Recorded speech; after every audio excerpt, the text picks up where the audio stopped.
especialmente honrado la condecoración obsequio de mis nietos, cuya distinción preclara deseo compartir entrañablemente con los innumerables y honrados trabajadores anónimos astorganos que unos superan y otros reúnen idénticos merecimientos a los míos.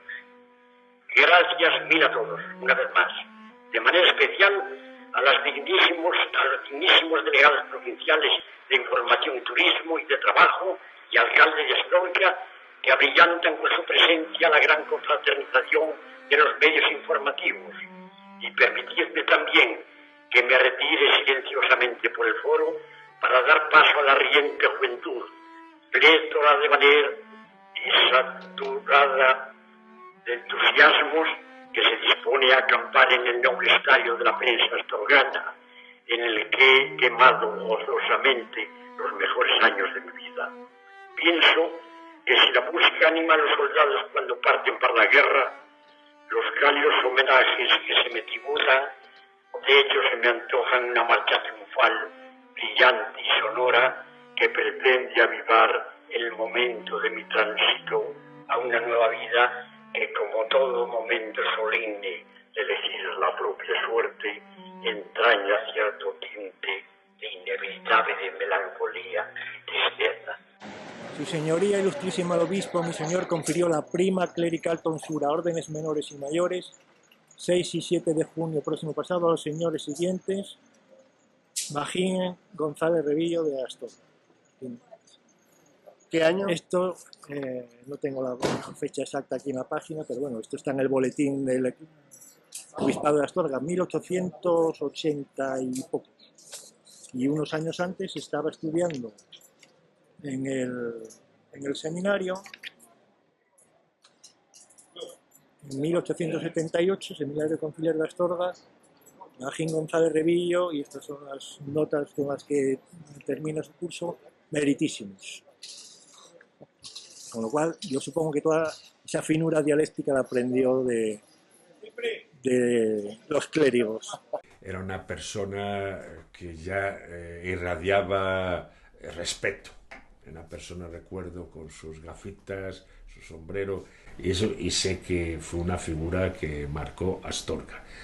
Por razón de edad, yo no lo traté ni nada, pero dentro de mi infancia, y un poco más avanzada mi infancia, sí que me cruzaba con él de las calles. Era cuando entonces a las personas mayores se les cedía la acera y se les decía: usted siga bien o usted lo pase bien, y eso en algunas ocasiones así fue.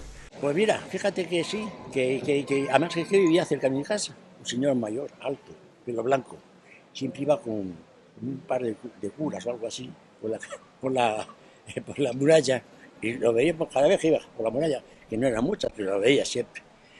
Y claro, pues mi padre lo saludaba muy respetuosamente porque él era muy respetable. Y encima iba a lo mejor pues con el magistral y con no sé quién, o sea que respeto de pe a pa. Y me acuerdo el día que se murió el abuelo, papá llevaba una pierna rota porque se había caído y iba con muletas y dijo que iba, y le decíamos que no fuera al entierro, y fue al entierro con muletas. Porque cuando se murió el abuelo, papá estaba con muletas porque se había caído. Se había quedado en casa. Y se había roto una pierna o algo, y iba con muletas. Pero papá adoraba a su padre. Yo nunca les vi discutir. Si discutían en la redacción, estábamos arriba, no lo sabíamos. Pero yo creo que no, que con el abuelo no discutía, porque lo admiraba. Yo creo que al abuelo lo admiraba. El pensamiento era Magín Revillo. Y Magín Revillo era una figura, a mi juicio, irrepetible. Magín Revillo, en otro sitio que no hubiera sido Astorga, hubiera sido un periodista de una categoría impresionante. Porque Magín Revillo era un hombre de orquesta. Él componía, ajustaba, no tiraba porque tenía un empleado, Luis, el músico, que es el que tiraba, pero todo lo demás lo hacía él. Bueno, para mí era un señor muy autoritario. Autoritario me refiero a que era mi padre. Y con tanto hijo, o daba voces o allí no se ponía orden ninguno. Lógicamente, para mí todos los recuerdos que tengo de mi padre y de mi madre son súper entrañables. Recuerdo que de las pocas veces que lo vi emocionado, porque cuando se murió su padre, yo era muy pequeño, ya tenía 6 o 7 años, Entonces, analizar los sentimientos de mi padre en aquella época sería absurdo porque yo no tenía ni idea de qué consistía eso. Pero cuando me marché de casa y me despedí en el portal, algo salió, o mamá dijo, o comenté yo, dice, es el último que se nos va, porque era el pequeño, y unos por una razón y otras por otra se habían ido los 7 anteriores. Y dice, y el pequeño se nos va. Yo te digo la verdad, he tenido primero respeto, admiración y gratitud. El pensamiento astorgano es un auténtico milagro. Y yo sabía cosas del día a día. Primero el equilibrio político que había que hacer. Porque lo sé. El abuelo, el periódico, el bisabuelo, claro, el orgullo de... Es que mi abuelo es Magín Rebillo, que es el director del pensamiento astorgano, y mi abuelo es no sé qué, y mi abuelo es... Sí, soy la nieta de Magín Rebillo, era y es, y supongo que será siempre como un orgullo y algo que formaba... Soy la nieta de Magín y del pensamiento astorgano, era como un súper orgullazo, ¿no? Una cosa que le gustaba siempre era ¿y qué cuenta la gente? ¿Y qué cuenta? Claro, como periodista pues tenía su vista, claro, era lógico que lo hiciera así. Eso, y luego venían las inocentadas que se llevaban tanto en aquellos tiempos. Me acuerdo de una que puso, yo no sé qué puso, que era, don Fernando Vega era el tesorero del ayuntamiento, no se me olvida. Y tu padre puso allí que la lotería, que había todos esos que habían premiados y que fueran a no sé qué hora, porque si no, no podía atenderlos y que fueran a cobrar. ¡Ay, la hostia! Pues yo creo que el premio ese que le dio el obispo en el palacio, ese día fue muy feliz. Ese día fue muy feliz. Yo creo que fue de los días más felices de mi padre. Era de los de sombrero.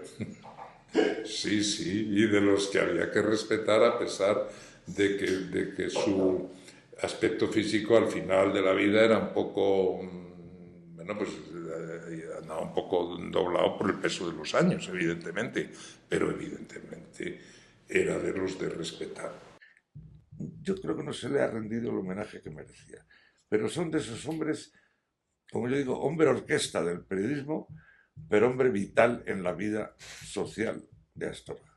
Y de usted, Magín, de usted que nació en esta Astorga hace 80 años y 2 días y que ha vivido pues profundamente la realidad de Astorga y la historia de los últimos años, de los últimos 80 años, de sus primeros 80 años y de su padre, que hace 30 años recibió una medalla semejante a la que usted recibía, y de su primer artículo cuando usted tenía 14 años en el pensamiento astorgano, y de su vida profesional, y de cuando usted fundó aquellas revistas, Astúrica y El Fresco, y del trabajo que usted hizo de fotógrafo, y de director, y de vendedor, y de escritor, y de su profesión de periodista, y de su vicio de trabajo, en todos los múltiples aspectos que usted ha tenido desde aquella fundación y dirección de la Escuela de Maestría Industrial, de su actuación en los seguros, de ese juez municipal que fue don Magín González Rebillo, y de ese gestor eclesiástico que fue don Magín González Rebillo.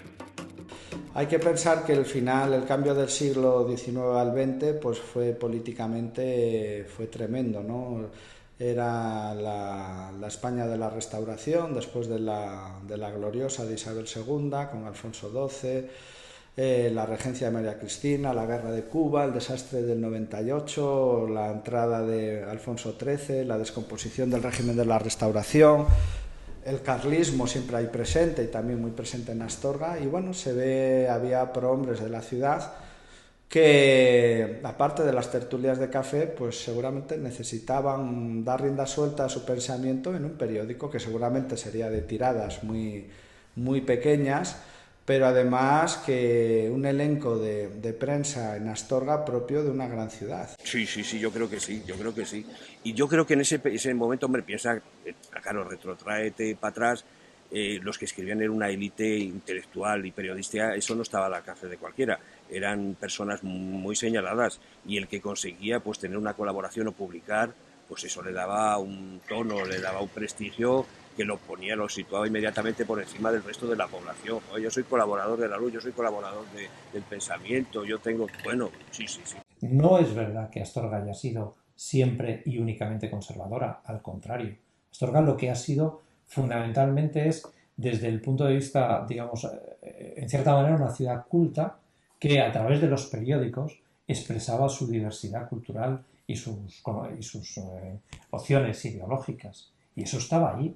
Y es que hay periódicos donde se están peleando constantemente y donde... Yo recuerdo, por ejemplo, una noticia que hace poco que vi, que salía en la Gaceta de Madrid, sale cómo hablan, creo que era de Porfirio López, cómo utilizaba su periódico para influir en la construcción del Teatro Gullón. Entonces, ahí... Y eso es una noticia que sale en Madrid, de lo que estaba ocurriendo en un lugar tan pequeño como este. Eso es por la prensa, por los periódicos. Y eso, de alguna forma, los astorganos lo tenemos. Esto es como el misterio de Grecia, ¿no? De Atenas. Es lo mismo. Atenas eclosiona ahí en el siglo VI a.C. Y antes había 4 cosas, Homero y tal. Y bueno, el misterio de Grecia, el milagro griego que llaman, pues el milagro astorgano es el periodismo del siglo XX, el principio. Claro, yo sí que creo que eso es una heroicidad, porque realmente, pero es que hasta además construir todos los días o cada 2 días el periódico, eso es una proeza, para mí eso me parece una proeza. Y cómo tienen allí coger de aquí, de allá y llenar todo el periódico, llenarlo físicamente y hasta tipográficamente, y luego económicamente, claro, yo sé que muchos además no pagaban la suscripción o no se anunciaban o cosas de esas, así que yo tengo un verdadero reconocimiento agradecido a quienes han hecho esa heroicidad. Ese periodiquín, porque eran, si quieres, 4 páginas, el Pensamiento, La Luz de Astorga, el Faro en su primera parte, se recibía en las casas pues con mucha mayor esperanza y gratitud que se podía ver el parte, lo que entonces se decía por Radio Nacional, porque ese era el parte de lo que ocurría en Astorga. Y me decía mi abuelo, llegó el papel ya, no decía llegó el periódico, ya llegó el papel, y se leía con avidez, se leía con interés, y en muchas zonas, en la comarca de Astorga, era el único medio escrito que llegaba, era el Pensamiento o La Luz. O sea que toda la información que llegaba a esos sitios era lo que el Pensamiento y La Luz tamizaban y decían. Fíjate si tenía influencia en unas zonas que estaban muy pobladas en aquel momento. ¿Qué es el pensamiento? Tú sabes como yo. El pensamiento te es igual lo que ponga. Te tiene absolutamente enganchado a los que vimos fuera. Astorga. Se vende novilla próxima a París. Coño, te hace gracia, ¿no? Mírame qué anuncio más cojonudo. Esto es verdad. O cuando costaban Pepín y Anjalín, que era la hoja diocesana, que sabías todos los curas, todas las monjas, todos los triduos, todas las novenas, pero sí que había un enganche siempre. Leías, pues oye, a los Soluengo, a Lorenzo a Juan Carlos Villacorta, a los Cerada, pues no sé, todo, y eran los que te tenían enganchado a Astorga. Los auténticos salvadores del periodismo en Astorga, que fueron don José Redondo, el cura, este famoso, y mi padre. Porque Luis Alonso Luengo nos advertía del problema. Bernardo, que nos quedamos sin periódico. Bernardo, que la gente no puede más. Y el otro, la pelotera con el cura y amenazando todos los días. Su estilo, el señor Cornejo, hoy sería impresentable, pero forzaba muchas ventas amenazando con el periódico. No recuerdo yo ninguna tensión ni nada, es decir, como un hecho natural. Llegó un momento en que la salida de los periódicos tenía que ser esa, y así se entendió y así se asumió, y que quien tenía que dirigir el periódico era quien tenía que dirigirlo, pero todo con una naturalidad, con una normalidad. Yo no recuerdo, ya te digo, ninguna tensión, y es más, la llegada de tu abuelo y la presencia de tu abuelo en aquella imprenta que era la nuestra y tal, como un hecho absolutamente normal, como si ya hubiera estado trabajando allí de toda la vida.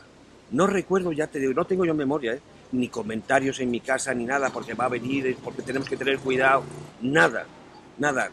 En un momento dado, los dos periódicos tuvieron que tirarse en el mismo sitio. Tenían que estar dirigidos por la misma persona, porque no había otra opción.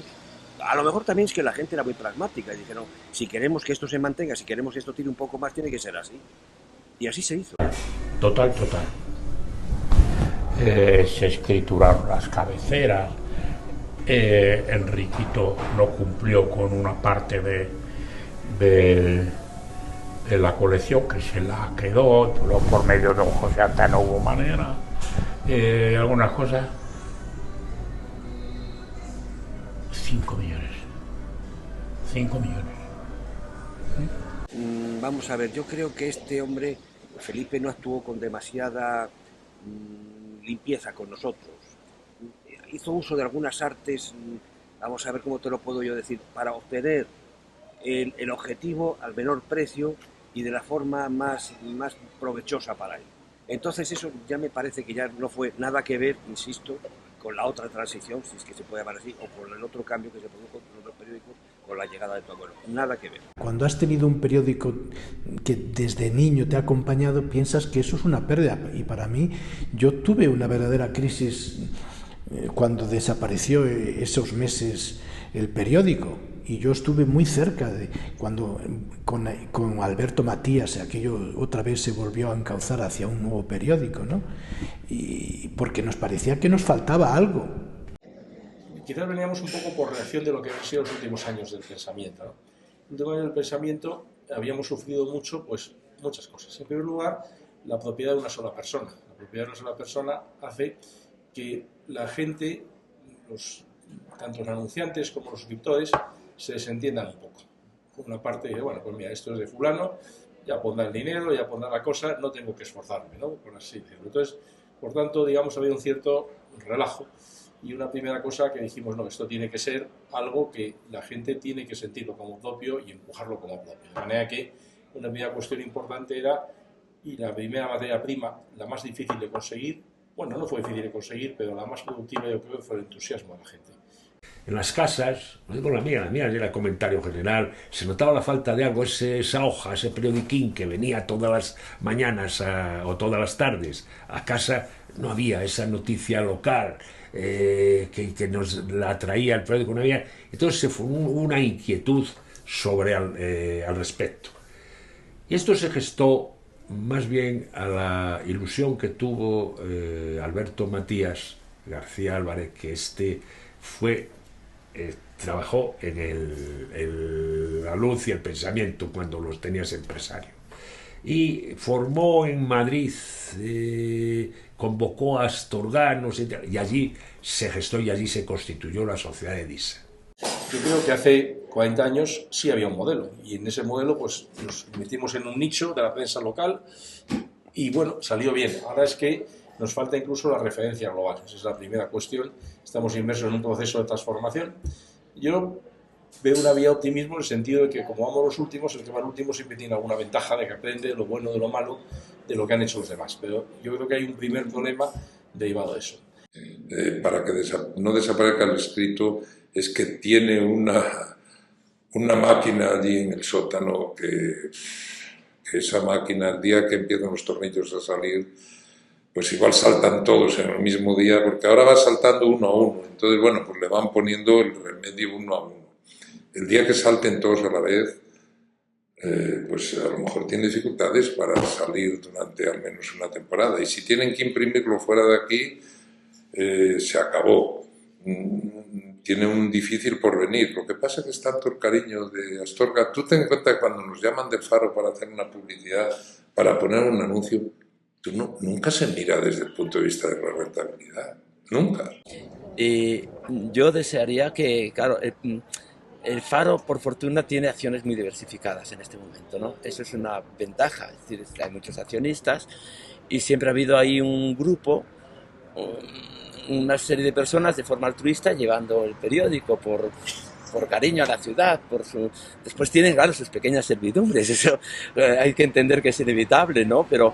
Pero está ahí y yo confío en que el Faro permanezca como uno de los ejemplos en España de una tradición periodística, digamos, que nunca se perdió. El Faro astorgano siempre se ha considerado una institución más. Entonces es asombroso que uno diga, pero vamos a ver, estamos hablando de la iglesia, el cuartel, el ayuntamiento, la Cámara de Comercio y el Faro astorgano. Es decir, una empresa privada, con una actividad privada, más o menos tal, pero para los astorganos, para nosotros, es una institución. La prensa es una institución.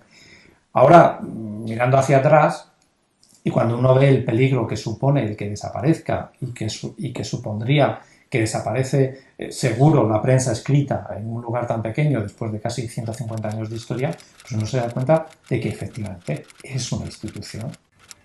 La Iglesia de Dios no necesita llegar al siglo XX para considerar como una norma general en sus procedimientos utilizar todos los instrumentos de difusión que el ingenio del hombre pueda lograr, en utilizarlos, digo, para predicar la santa y salvadora palabra de Dios.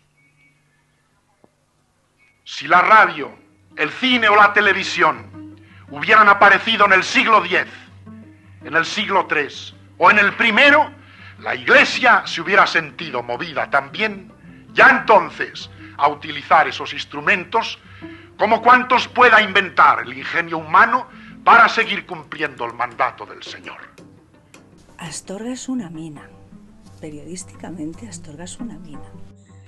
Astorga es la bomba.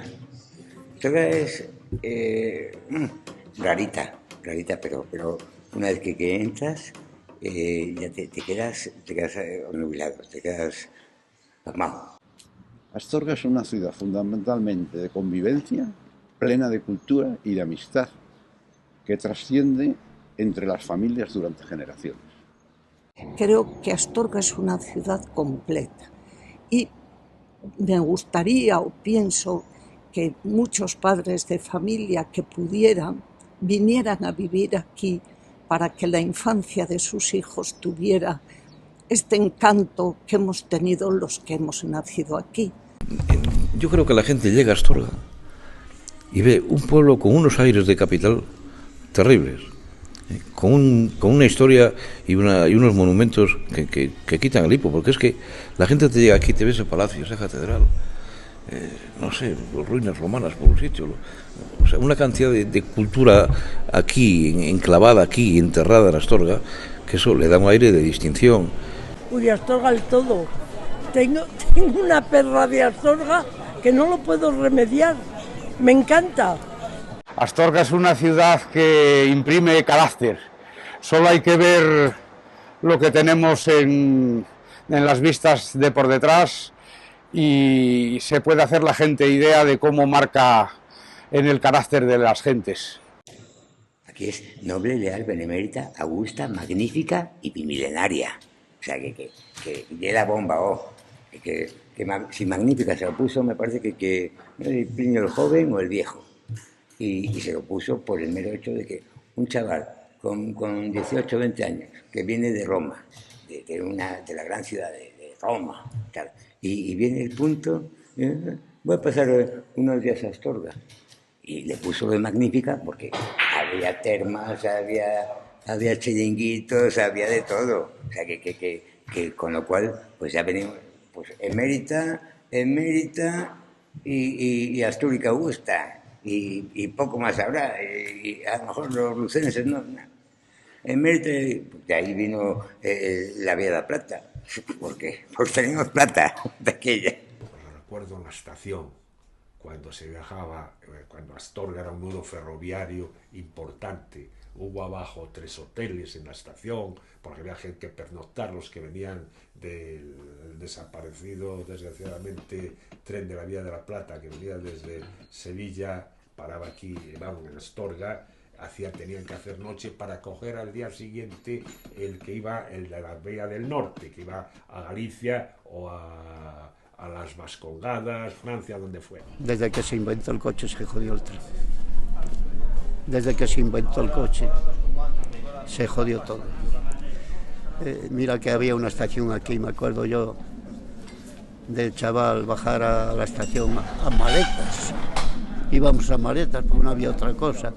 A ver si había una maleta que te dieran un durín para gastos de casa. Pero eso se perdió. Había una máquina que la llamaban a Santa Fe, de aquellas de vapor, un mastodonte de máquina. Tenía unas ruedas que tendrían 1,5 metros, más de 1,5 metros, digo yo 1,5 metros, 1,80 por lo menos. Subía por encima del alero a la estación y aquella máquina a mí me cautivaba. Cada poco bajaba a verla.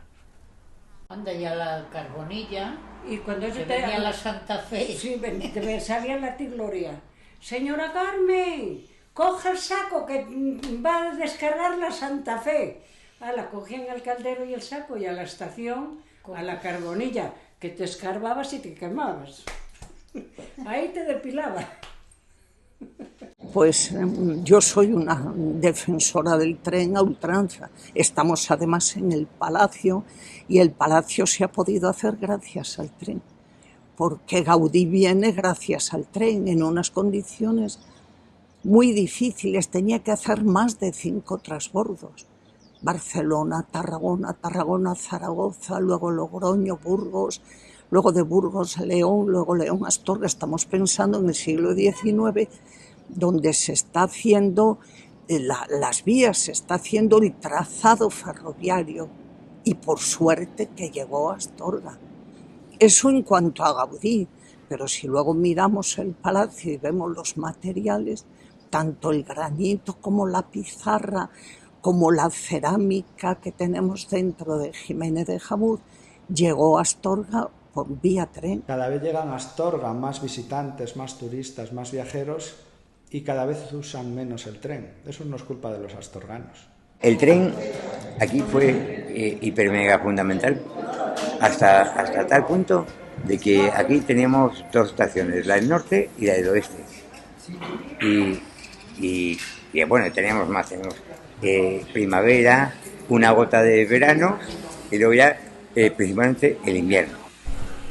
El más espectacular que yo recuerdo, que te da una idea del clima, era lo que llamábamos ya el resbalete de Cornejo. ¿Has oído del resbalete de Cornejo? Digo, pero si íbamos a las 9:45 y entrabas a las 9, íbamos al resbalete de Cornejo y había algunos que casi terminaban en el Gullón. Yo he sido pesado. A las 9 menos 5, el resbalete Cornejo ya era puro fango. A las 7 de la tarde estaba practicable otra vez.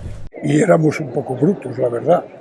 Hacíamos como barreras con cajones y en las bolas de nieve metíamos una piedra dentro. Y luego cogíamos la bola y la apretábamos, que se hacía hielo.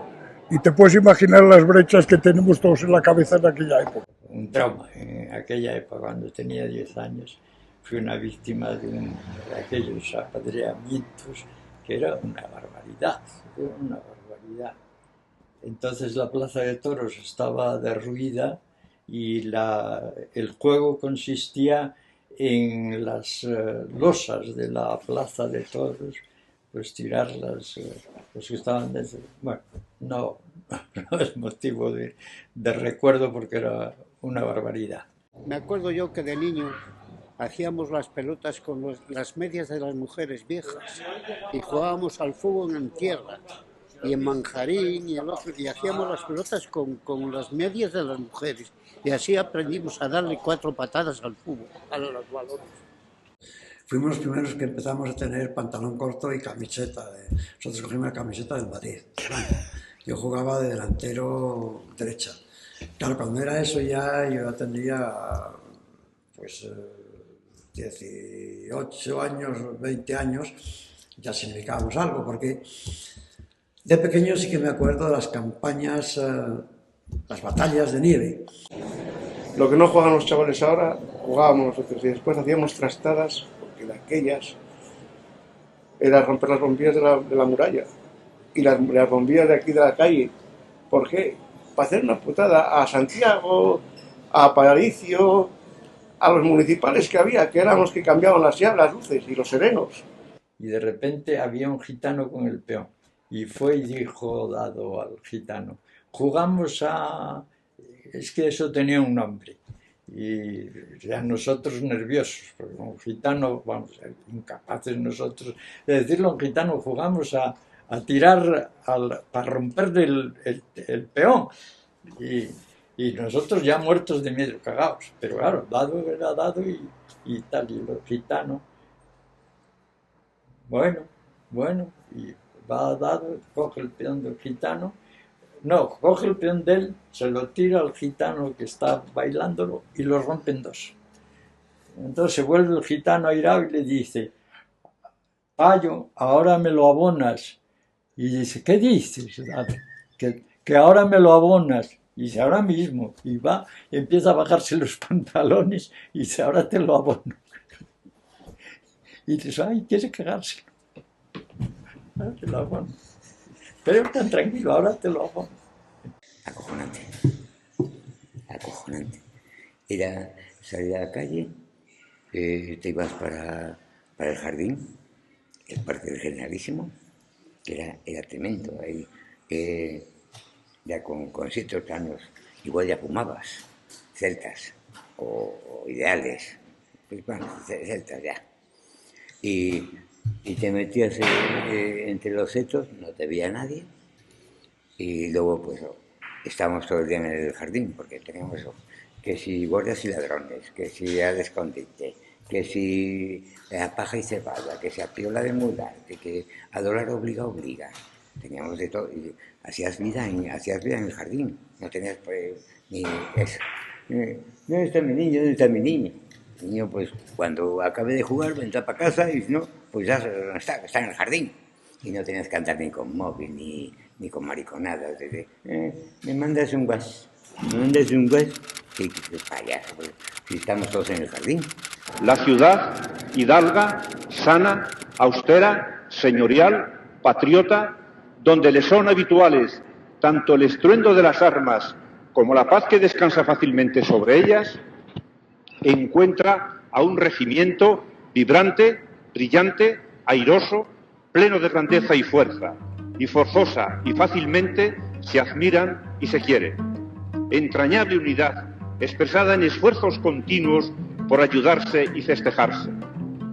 Hoy, en este momento, es la ciudad, Astorga, quien hace entrega de esta bendita enseña que será, en adelante, estandarte del Regimiento de Artillería Lanzacohetes de Campaña.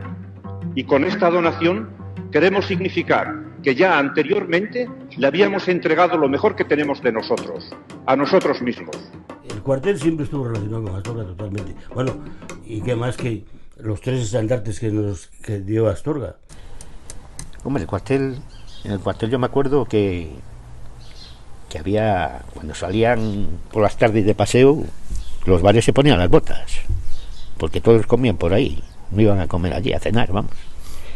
Se veía movimiento. Había muchos bares que vivían de eso, muy bien. La mayor empresa de Astorga, y antaño más, porque aquí ahora igual hay 200, 300, pero cuando era pequeño veías militares y como siempre iban uniformados, como Dios manda, no el mariconeo que llevan ahora de tatados con los pelos para allá, como los futbolistas, y con todo ese mamoneo.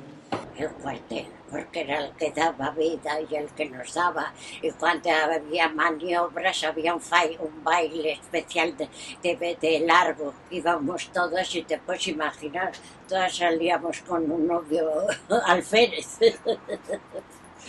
Bueno, siempre el coronel y el teniente coronel, los mandos del cuartel, formaban parte de la sociedad. Si no eran socios, se le invitaba para que vinieran a los bailes. Cuarsela ha cambiado mucho de lo que era, lo que conocimos la gente de toda la vida ahí, a lo que es ahora. Yo conocía 4.000 artilleros en el regimiento. Ahora solo hay hasta 400 y algo, y con mandos, no solo tropas, sino mandos también. 400, 500, no habrá más que esos. Mi abuelo Nicesio fue uno de los astorganos que en su día se movió pues, a nivel de Capitanía General en La Coruña para que viniera a Astorga al acuartelamiento. Y tengo documentos, incluso cartas, que en ese momento escribió mi abuelo Nicesio al capitán general, pidiéndole que por favor, porque era cuando se pensaban incluso en otros asentamientos, y bueno, y aquí la gente estaba por la labor, pero como somos un poco los maragatos, queremos que nos traigan cosas, pero si podemos gastar poco pues o no ceder. El cuartel está en gran parte casi por el ministro Alonso. El cuartel ya al retirar los batallones, que era de cañones, el batallón de cañones, tuvo un problema de supervivencia. En ese momento tuvimos la suerte que el ministro Alonso yo tengo que decir que en ese momento fuimos el teniente alcalde Luis y yo les presentaba la dimisión. Y es que hay que hacerlo así, con la jefatura de Estado Mayor, que nos reunieron allí, le dije al ministro si eso no se soluciona, porque es que no te dan otra alternativa. Es decir, tenemos que plantarnos, no estamos en contra de la transformación, estamos en contra de morir, de inanición, que es distinto, ¿no? Entonces puede suceder, claro, ya te digo, puede suceder que la pérdida de población, unido a ello, a que no haya un coraje en la defensa de la ciudad, pues claro, puede traer, no lo quiero pensar eso no lo quiero ni pensar, pero tenemos un momento difícil. Tuvo incidencia en algunas cosas curiosas, es por ejemplo en los partidos de fútbol, porque en Astorga no existía campo de fútbol entonces, y Astorga jugaba en el regimiento, había un campo de fútbol en el regimiento, y allí el Astorga jugaba sus partidos, o sea que realmente había calado hondo el regimiento en Astorga, pero ha sido un proceso en el tiempo muy corto, pero no tiene la cimentación de siglos que tiene la Iglesia en Astorga. No, en general yo creo que como el seminario tenía un nivel cultural, sociocultural, intelectual muy alto, la influencia que tenía en la sociedad y sobre todo en la sociedad intelectual astorgana era muy grande y influía en todos los estamentos y por supuesto en los periódicos, en la enseñanza, en el nivel, porque Astorga tenía ese nivel que todos conocemos y que aún de alguna forma persiste. Pues uno de los motivos es que el nivel intelectual del seminario era de una altura muy grande y eso irradiaba en toda la ciudad y sigue irradiando. Yo me he interesado mucho ese mundo de los obispos y creo que para una ciudad pequeña, no sé si lo decía Cunqueiro o alguien, o Cela, que las ciudades episcopales que no son capitales de provincia tienen una especial connotación en donde el obispo lo es todo. A pesar de los anticlericalismos que yo creo que nacen precisamente por eso, porque hay un obispo que manda demasiado. La frase de la Iglesia es de todos, es muy recurrente, pero el archivo necesita mantenerse.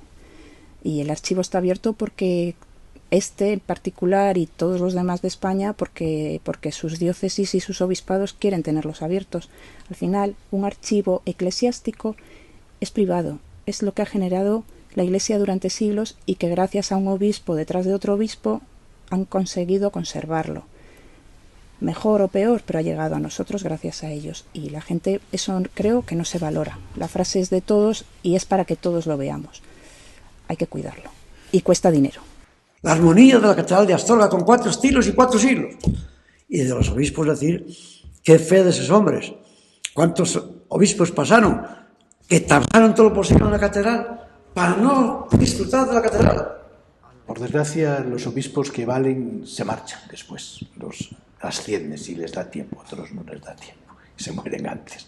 Porque también es un signo de los obispos de Astorga del siglo XX, es que ha habido unas cuantas muertes repentinas, o por lo menos que no estaban dentro de las edades en las que se pensaba morir. Y Julián de Diego y Alcolea pues es un hombre emprendedorísimo, yo lo admiro muchísimo. Los grandes acontecimientos del centenario de los sitios se deben a él. Él era el motor civil, que además coincidió con que él pone en marcha el palacio que estaba inacabado y que iba a convertirse en una ruina porque estaba sin cubiertas. Él se encarga de que traer a Guereta, se encarga de que venga Zuloaga. Todas esas cosas son de don Julián de Diego y García de Alcolea.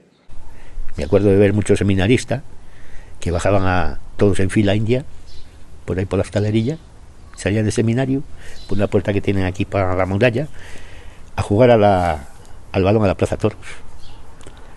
Todos con su uniforme, el bonetín aquel, pero todos en fila india, le llamamos los conejines. Senso Lázaro es el obispo, yo digo, a mí me parece siempre un obispo gris. Tuvo muchos años, le tocó también en los momentos de la República, la guerra civil. Era un extremeño que se hizo acompañar de extremeños, algunos muy enriquecedores de la cultura local, como don Melitón Amores, que escribía aquellas zarzuelas que le ponía música a Leovigildo Blanco y sus poesías y todo eso, y luego algunos otros que después se marcharon a otros lugares. Él mantuvo la diócesis, la mantuvo en un tono con dificultades. Eran otros tiempos en los que desde luego sobraba clero, había muchísimas vocaciones, ¿no? Y mantenerla, y sobre todo en esos años difíciles, pues creo que es su gran valor. Había veces que había más sacerdotes que monaguillos, y la última misa era la de las 9:30, que era cantada en gregoriano. Mérida Pérez murió en Astorga, pero él no pensaba morir en Astorga. Tenía muchas agarraderas políticas que le hubieran llevado a arzobispado seguro, ¿no? Es el obispo que viene con un gran prestigio intelectual.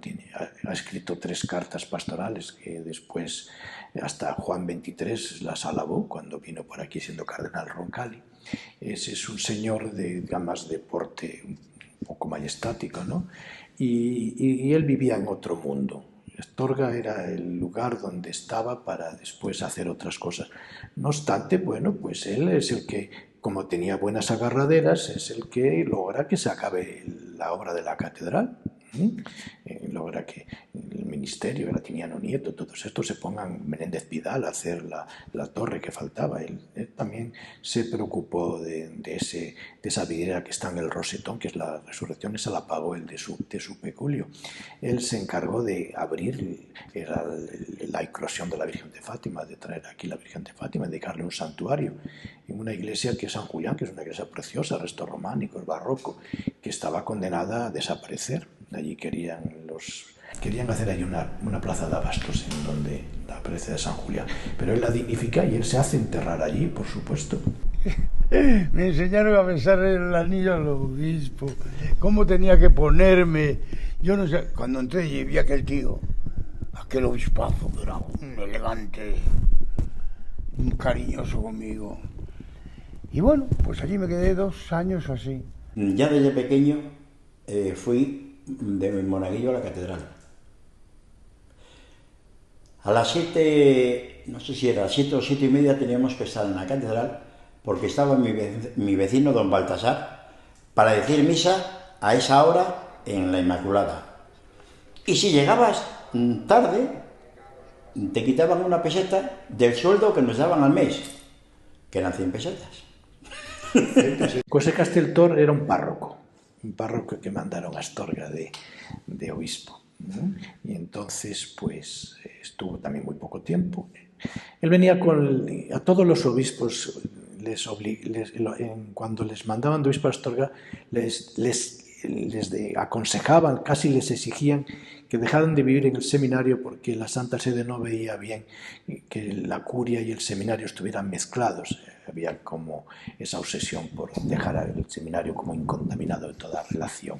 Y Casteltor pues también le manda lo mismo y entonces se decide arreglar el palacio. En el último piso, yo lo vi todavía con las divisiones de las bañeras y todo, y va y se muere cuando está visitando las obras del palacio, ¿no? Y yo sí lo recuerdo, a ese señor lo recuerdo cuando salía todavía por Astorga alguna cosa, pero también fue casi un suspiro. Cada vez que salía el obispo a pasear, íbamos a besarle el anillo. Y yo, que era pues a lo mejor el más pequeño, o lo que fuera, era el juguete de las hermanas, de las amas del obispo.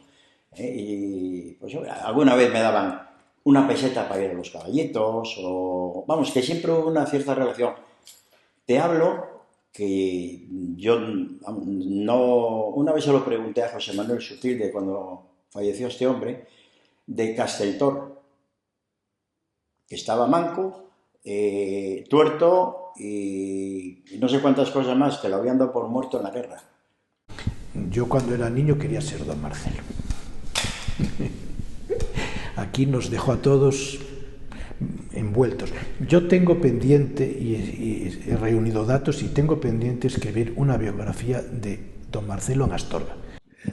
Y yo creo que aquí hizo muchísimas cosas. Eso, la emisora, renovó día 7, que era la hoja parroquial, las casas de la Majestad, Cosamay, todas aquellas campañas de Cáritas, Cabrera, Ponferrada. Es impresionante. Yo no sé ese hombre cómo pudo hacer tanto cuando además iba al Concilio Vaticano II, que pasaba gran parte del año allí, donde, por cierto, es uno de los pocos obispos, como recogió Martín Descalzo en el libro de un periodista en el concilio, que dijo algo que llamó la atención, incluso de Pablo VI, y eso fue lo que le hizo pensar a Pablo VI que podía ser una solución para Barcelona, ¿no? Yo pienso que los curas habrá malos, pero también los había buenos. Quiero decir, como lo normal de la vida, los hay buenos y los hay malos, como en todas las situaciones, pero es que ha bajado la religión una barbaridad. No lo entiendo. Briva, yo siempre digo que nunca he conocido ni eclesiástico ni civil persona más inteligente que don Antonio Briva. Era una mente verdaderamente privilegiada. Era un catalán finísimo con unos conocimientos teológicos, ecuménicos de primer orden, que escribía magníficamente. Se puede regresar todavía hoy a los artículos que no eran largos, pero eran sustanciosos, que escribía en Cuaresma y en Adviento, en día 7, o a sus pastorales. Me acuerdo de una especialmente que la tituló, era sobre la Virgen, ella pues señora contemporánea nuestra, que llamó mucho la atención, porque más él escribía muy bien. Hablaba muy bien, quizá le faltaba la fogosidad de don Marcelo, pero el pensamiento que incluso más profundo que el de don Marcelo. Esta ciudad yo creo que no ha sido lo suficientemente agradecida con Briva. Si todos sabemos aquello de que el hacer mercedes y ser calumniado es cosa de reyes, tampoco ignoramos que solo hay una cosa en el mundo peor que el que hablen de uno, y es que no hablen de uno. Esto muchos personajes de menor cuantía no se lo perdonan jamás. Y hasta la insaciable atracción de la letra impresa, el afán insatisfecho de notoriedad, alcanza al más incumplado autor que expresa el deseo de que su obra sea elogiada, que si en los libros de la Biblia aducen que son las memorias de Dios, se dice que éste creó el mundo para su propia glorificación y alabanza, no han de aspirar a menos los míseros mortales que a ras de tierra nos descubren su deseo de trepar hacia las más empinadas cotas de la inmortalidad. Tengo el orgullo, por así decir, de que he sido el primer alcalde de derechas, conservador, elegido por el pueblo desde la Segunda República. Claro, tengo mucha simpatía por la época republicana, por Carlos Verdejo, ¿no? Pero también por Del Otero también fue, creo, un buen alcalde, ¿no? También Leoncio Núñez fue alcalde, ¿no? El dueño de la Casa de los Paneros, que fue masón, por cierto. Tuvo una serie ha tenido mucha gente. Pepón fue el mejor alcalde cuando en aquello no había dinero. y fue un buen alcalde. Sí, fue buen alcalde. Yo de oírle siempre a mi madre que Pepón fue un buen alcalde. El que fue un sinvergüenza fue Recaredo Canalla. Es un sinvergüenza. Mira, recién no fue toda la vida. El mes que más convives con el alcalde, un militar, es cuando se juega al mus, porque encima te vienen a ver, y si son de la categoría de Recaredo, pues entonces ya fenómeno. Pepón, un hombre autoritario y tal, entonces el ayuntamiento era monocolor, no hubo cosas, yo estuve muy bien mirado y considerado, y con Gerardo también me nombró teniente de alcalde juntamente con Angelito, hizo cosas dentro de lo que se podía hacer con un presupuesto, porque yo, entre otras cosas, el presupuesto, fíjate, yo fui presidente de la comisión de festejos durante 7 años. De presupuesto teníamos 25.000 pesetas para todas las fiestas. Las fiestas sí que me recuerdan porque parece que las vivía, porque es que estaba presente, la banda estaba presente en todos los actos, y es que no paraba, momento. Hacían los programas a base de la banda de música, por la mañana Diana, después acompañar a la misa, después el concierto, después a los toros y después la verbena. Joder, estaba todo el día liado. Era así. Entonces los programas de fiestas eran a base de banda municipal para acá. Cuando aquello era el llamado Pepón alcalde, don José Fernández Luengo, y Angelito Herrero era el lugarteniente, pues lo vio, ¡oh, este kiosco, esto es muy grande, esto no sé qué! Y nos hicieron cortar un trozo. El kiosco era cuadrado y cortaron, bueno, en principio, o sea, el diseño era ese, así, y con 2 partes, tenía abierto por aquí y por aquí. Y bien, estaba bien, pero después le meritaron un trozo, ya quedó alterado todo el diseño inicial. Hubo que cortar un trozo, porque les pareció muy grande. No era grande, pero bueno. De esa época, pues bueno, algunas cosas se consiguieron, ¿no? Y después, pues tengo de Gatón, yo creo que le tocó vivir esa época de la transición difícil, y yo creo que en medida que pudo no tomó decisiones. Fue una época convulsa en el ayuntamiento, incluso no comparecían a veces en la época de transición los concejales, ¿no? Era todo un mundo que bullía y de intereses muy contrapuestos, ¿no? Pero yo creo que también fue bastante digno. Gerardo García Crespo para mí es una excelente persona. Don Luis, pues, Don Luis te tocó la época de la transición, él tenía una mentalidad empresarial de no gastar, etcétera, más reducida, pero bueno, ahí también se plantearon temas. Yo creo que todo el mundo ha sido positivo. Yo entré con el señor Recaredo, Bautista, aquí. Para mí, un alcalde bueno y, vamos, respetuoso, que confiaba en el jardinero, que se hizo la mayor plantación que hay hoy, Estambul, fue el señor Perandones. Yo lo que intenté demostrar es que nosotros no veníamos en contra de nadie, que no nos molestaba a nadie en la ciudad, sino que quien pudiera aportar algo, y la iglesia, por supuesto, estábamos ahí para obtener subvenciones, entre ellas para la catedral, ¿no? Yo lo que pude, es decir, y otras que me reservo para monasterio, etcétera, porque a mí me parece que la misión de un alcalde es que toda la gente podamos convivir y nos toleremos con nuestras ideas y nuestra manera de vivir. Eso sí, eso sí. Hasta el famoso señor Miguélez, que como quería construir ese gran edificio de pisos y quería rebajar la muralla y no le dejaba el alcalde, se presentó a las elecciones, salió alcalde y utilizando su cargo de alcalde utilizó su autoridad para, en contra de las normas de patrimonio de la época, rebajar la muralla a 2 metros y poder construir la casa como él quería, ¿no? Algo, pues bueno, impensable. Fue denunciado, se presentó a las elecciones y volvió a salir elegido. Yo solo he tenido al señor Perandones, la señora Vitorina y el señor Arsenio, de alcaldes.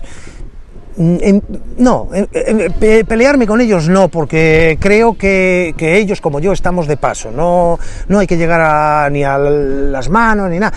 Que ellos tienen unas ideas y yo tengo otras. Yo no soy nadie y ellos son los alcaldes.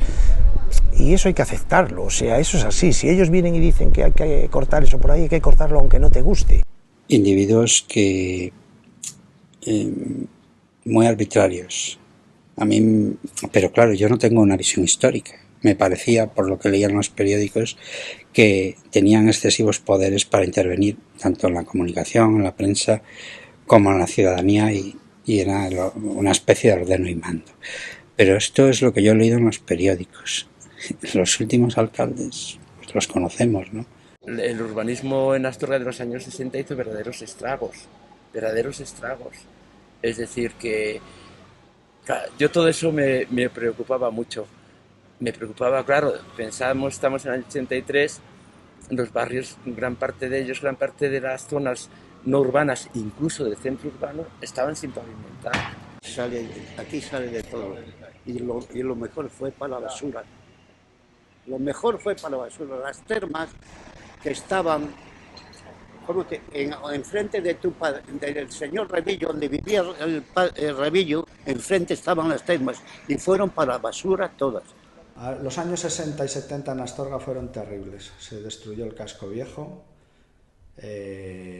No éramos como una ciudad como Segovia o bueno, de este tipo, o Cáceres, pero aquí había edificios antiguos, señoriales, casas señoriales, todo eso se destruyó. Se destruyó porque no había leyes que protegieran eso.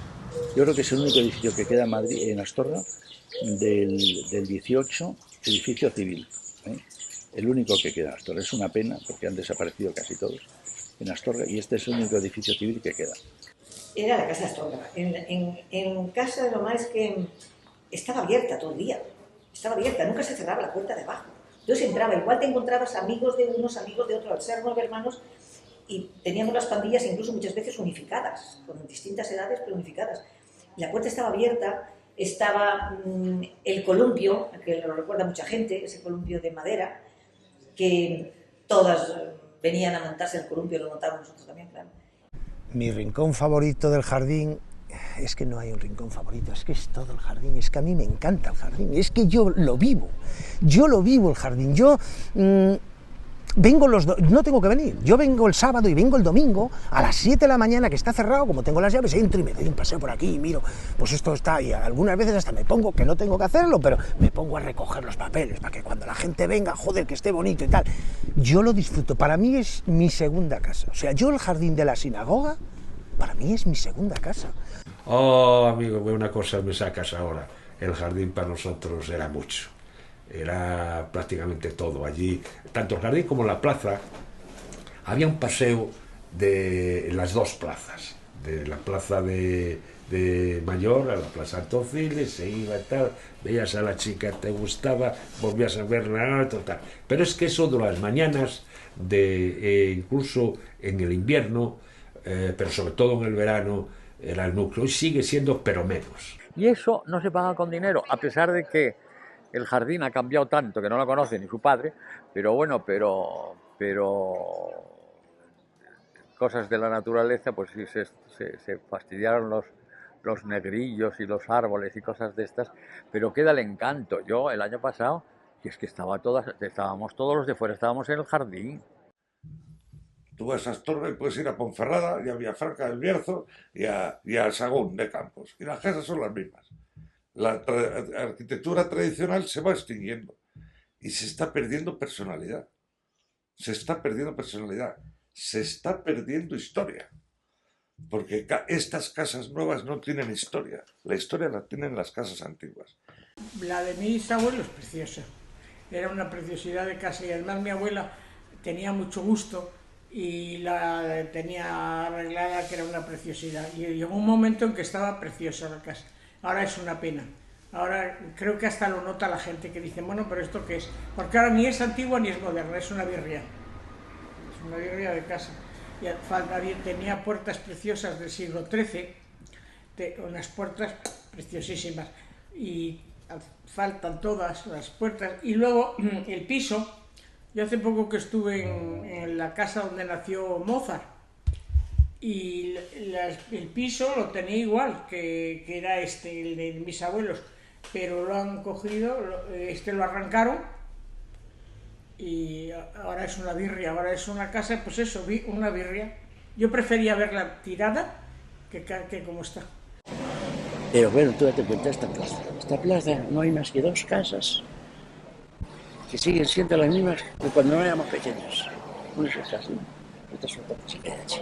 Y lo demás es todo nuevo, por completo. Claro, la gente joven, pues, bueno, casi no se puede ni reconocer. Bueno, esto es Astorga, bueno, como usted lo dice, porque estamos aquí, porque sí, me ha traído el tren y aquí nos hemos parado. Esa casa lo mismo podía ser de aquí que de Valencia, de Madrid o de, ¿sabe Dios dónde? ¿No? Le ha perdido toda la pátina y toda la... No, el paseo por la muralla, y en verano es fuera de serie, hasta por la noche, y les dicen que es el paseo de Europa, esto, se llama. Hombre, es que, yo qué sé, tienes un paseo que está muy bien, tienes unas buenas vistas del Teleno y todo eso, la gente le gusta eso. Se recrea mucho la vista, a la lejanía, y eso es bueno. La gente empezó a decir, ¿qué es esto de los petroglifos? Te puedo contar anécdotas de ir a los pueblos y la gente decía, ¿qué es eso que sacas de los jerolintos? Tú fíjate, se inventaban palabras. Jerolinto es un apócope de jeroglifo y de laberinto. Y yo decía, jerolinto, eso no existe, pero a partir de ahora existe y lo hemos inventado los maragatos. Y entonces yo veía gente que no sabía decir petroglifos, que decían petroglíferos, decían una serie de cosas, frigoríficos, alguna señorina mayor que ya no está, le tengo yo mucho cariño a aquella mujer. Tú eres el de los frigoríficos, decía. Bueno, pues esa gente que no sabía decir el nombre me llevaba de la mano y me enseñaban petroglifos. Como cristianos, queridos hermanos, hemos de estar siempre proclives al perdón.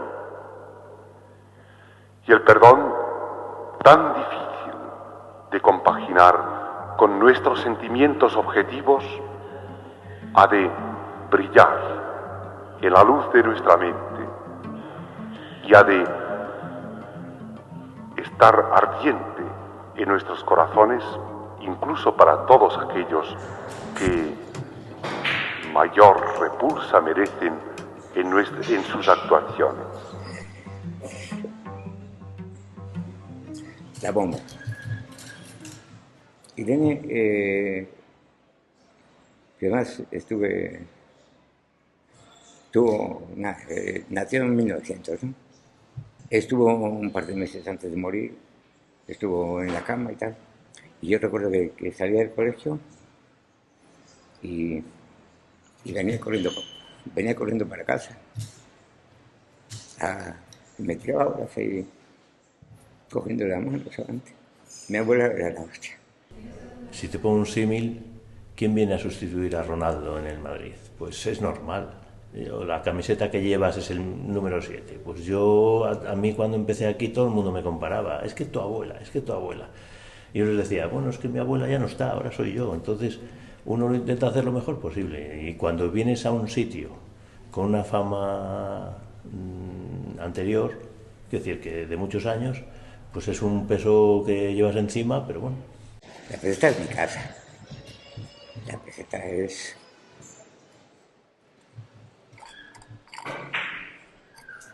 Es mi padre, mi abuela, hasta ahora se conocía por la peseta. Y luego porque tenemos la catedral del Palacio. Yo creo que nos conoce en toda España por las mantecadas de Astorga. Yo ahora tengo también un negocio de productos artesanos y no hay persona que entre en la tienda que no te diga dame unas mantecadas de Astorga. Aunque los hojaldres siguen teniendo mucha fama, las mantecadas ahí están. Y yo creo que es un símbolo para la ciudad y ojalá sigan muchísimos años. Esta es una lata, esto es en lata, pero antes era en cartón. Es evidente, y ahí está, el Maragato, con su traje auténtico. Esto, fíjate, pone José Rodríguez, que es mi abuelo. Fábrica de mantecadas La Mallorquina, Astorga, siempre Astorga. Hubo muchas fábricas en Astorga y, por desgracia, fueron desapareciendo.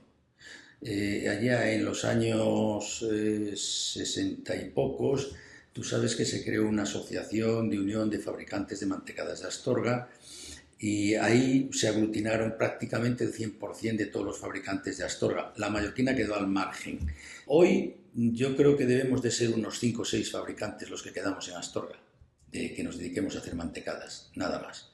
Pero bueno, yo calculo que te estoy hablando de los años 50, años 60, pues igual habría 16 fabricantes, 17 fabricantes en Astorga de mantecadas. Para mí, la mallorquina, que es una de las grandes de las mantecadas, tiene algo que es para mí superior a mantecadas. Es que no sé cómo ha logrado, es algo como el cocido de Maruja. La crema pastelera de la mallorquina es algo que no es normal. Y me imagino que los ingredientes, en teoría, debían ser los mismos. Pues no, señor, sale distinta.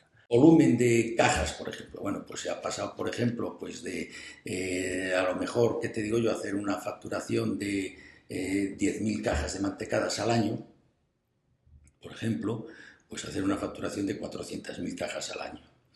De hacer, por ejemplo, pues qué te digo yo, unos 5.000 kilos de hojaldre al año, pues hacer 1 millón de kilos al año. Estamos, bueno, pues ¿por qué? Pues porque hemos podido llegar a muchos más sitios que no se llegaba antes. El cocido de maragato es todo. El cocido de maragato es el sumum de la... para mí el sumum es la gastronomía el maragata, la gastronomía de... Es todo. Eso mueve la economía de Astorga, el cocido de maragato, que hay muchísima gente que viene a Astorga primero a comer, porque en los viajes se nos gana por la comida. Después, el turismo. En el mejor de los casos, un tándem al mismo nivel. Pero una cosa sin la otra funcionaría mal. La Maruja es... Yo creo que antes que a Leopoldo Manero hay que hacerle un monumento a la Maruja. La Maruja levantó maragatería, que es antipática, eso, yo no sé, conmigo es muy simpática. Pero es una señora que toda la comarca le ha dado de comer la Maruja. Pues yo qué sé, cómo empezó a lo tonto. Siempre venía, ya te digo, la gente a tomar, las veraneantes, por ejemplo, venían a cenar, los militares venían a cenar siempre, también les hacía mi madre el congrio, las sopas maragatas típicas de aquí, que también eran muy típicas. Y después el cocido, yo no sé cómo fue. Un médico que vino, que descendía de aquí, Antonio Sastre, nos dijo, oye, me tenéis que hacer un cocido maragato, que nunca lo habíamos hecho. Bueno, lo hacíamos en casa, ¿no? Y ya empezó así a lo tonto, yo no sé cómo fue el primer cocido. Que nos salieron los garbanzos más duros, me acuerdo más. Maruja Botas para mí es la princesa de los fogones, es la reina de los pucheros y es una especie de maga. Yo tengo el criterio de que ella es capaz de transformar los garbanzos en perlas y las perlas en garbanzos.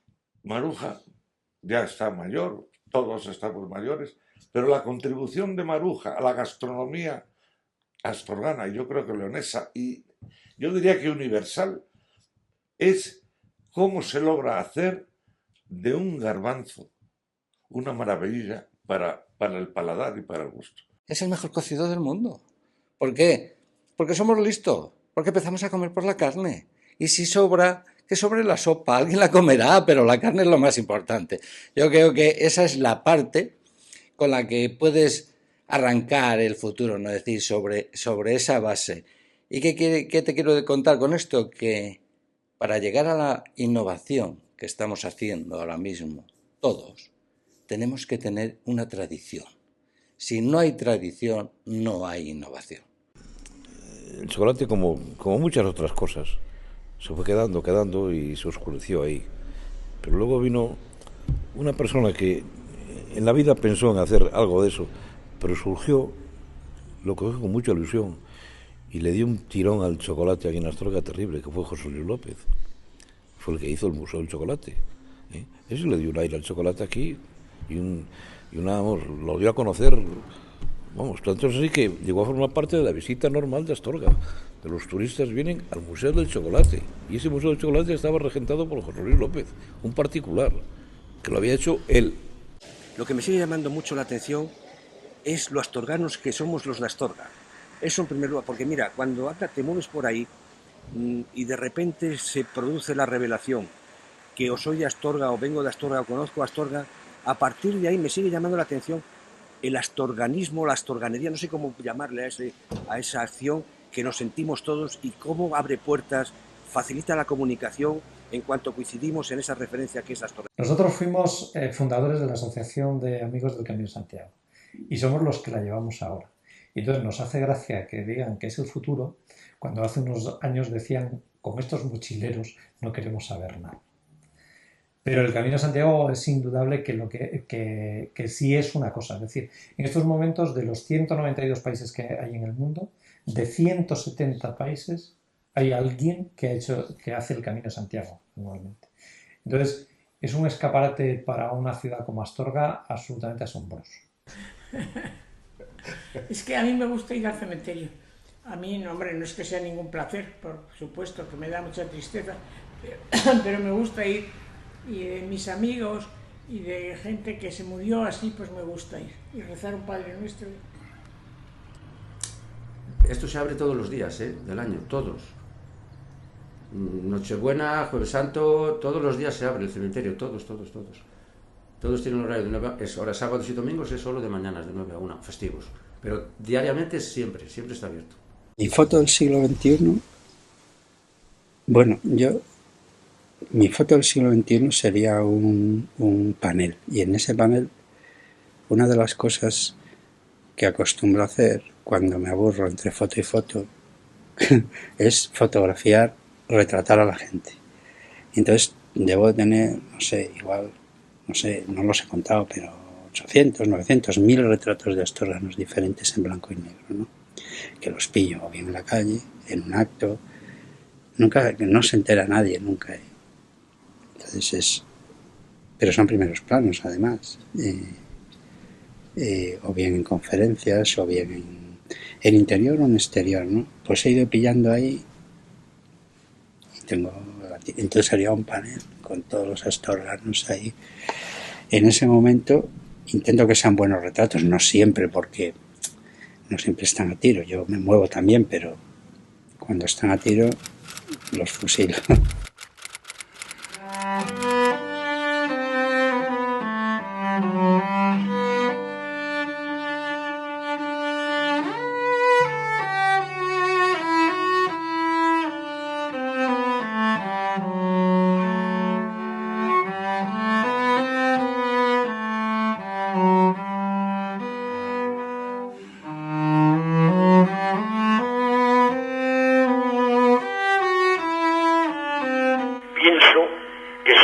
Anima a los soldados cuando parten para la guerra, los cálidos homenajes que se me tributan, de hecho se me antojan una marcha triunfal, brillante y sonora, que pretende avivar el momento de mi tránsito a una nueva vida que, como todo momento solemne de elegir la propia suerte, entraña cierto tinte de inevitable melancolía